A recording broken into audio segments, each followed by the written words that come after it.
My name is Gideon Marshall. I'm a private detective. Until a year ago, I was a detective inspector with the force. Worked a tough case, multiple homicide, kids. Told me to take it easy, early retirement. You see, something like that though, you can't pretend it never was.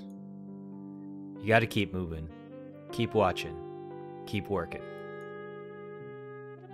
That's what brings me to this sorry sight. I can hear the guys in blue in the distance. Better get out of here as soon as I have all the evidence. Hi guys, it's Desert Friend, and it's time for another Let's take a look at the developer's commentary of a game that Dinosaur Friend made. So yeah, this game is called Scrutiny.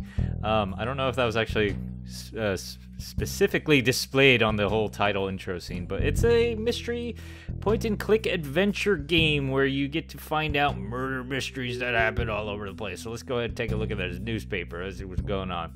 This newspaper states that there's murder on the loose. I'd better keep my guard up. I'm totally doing a goofy voice. I was like totally going for serious before, but now I'm going goofy, so we're good. You have to deal with it. This is a strange object to leave here. There's a tag behind it. Long's Pawn Shop. $39.99. Wow, that's an expensive, weird, crumpled metal thing.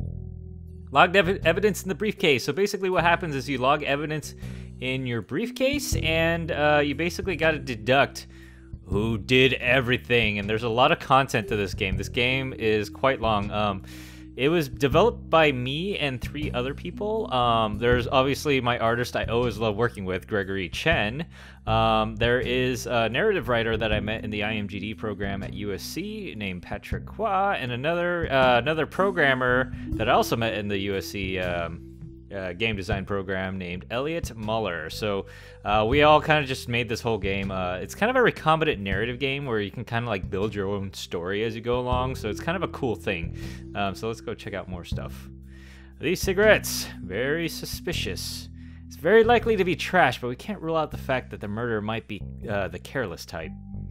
Picked up discarded cigarettes. Oh boy. Trash can. This whole city is just one large, giant garbage dump. The trash littering the streets is just the tip of the iceberg.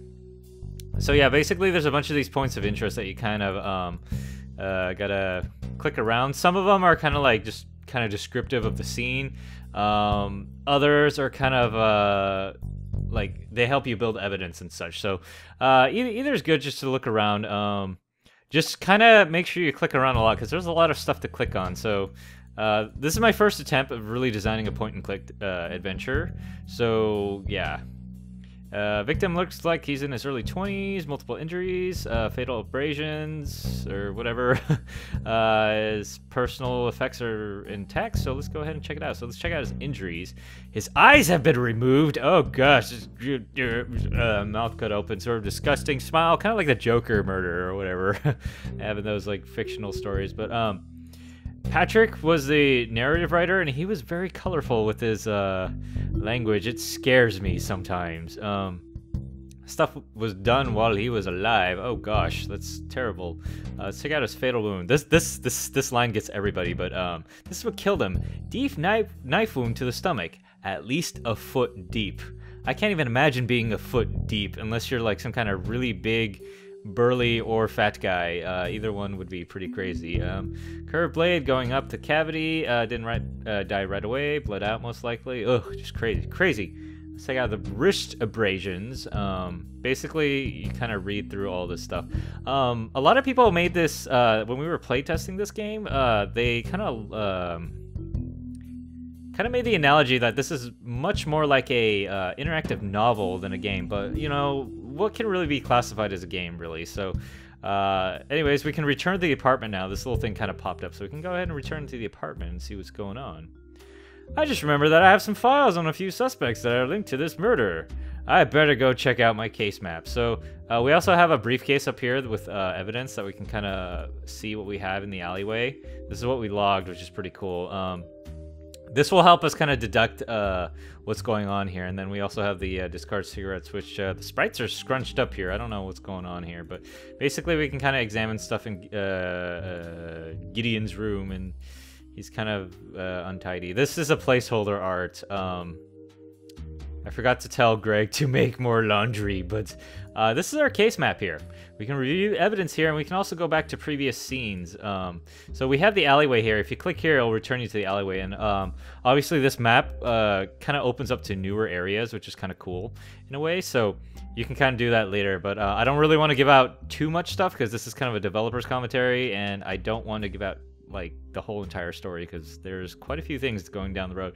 So here are the suspects that we kind of attained through the whole thing. You don't want to accuse just yet because that actually, you know, ends the game. So you want to accuse the right one after you've gotten through all the levels and such. So a lot of these have kind of colorful backstories and such, and yeah, there's a fat guy and there's a skinny weird guy. So anyways, we can kind of go back. What you can do afterwards is take a swig of bourbon. We wanted to change this a little bit just because the bourbon's kind of unclear, but you do need to take the bourbon in order to advance the game. So he's like, that's more like it. It's time for some shut-eye. So now he's gonna go to sleep, and we can go into we can kind of explore his room as well. Look at these papers and such while he's sleeping, but you can also go to the next day as well.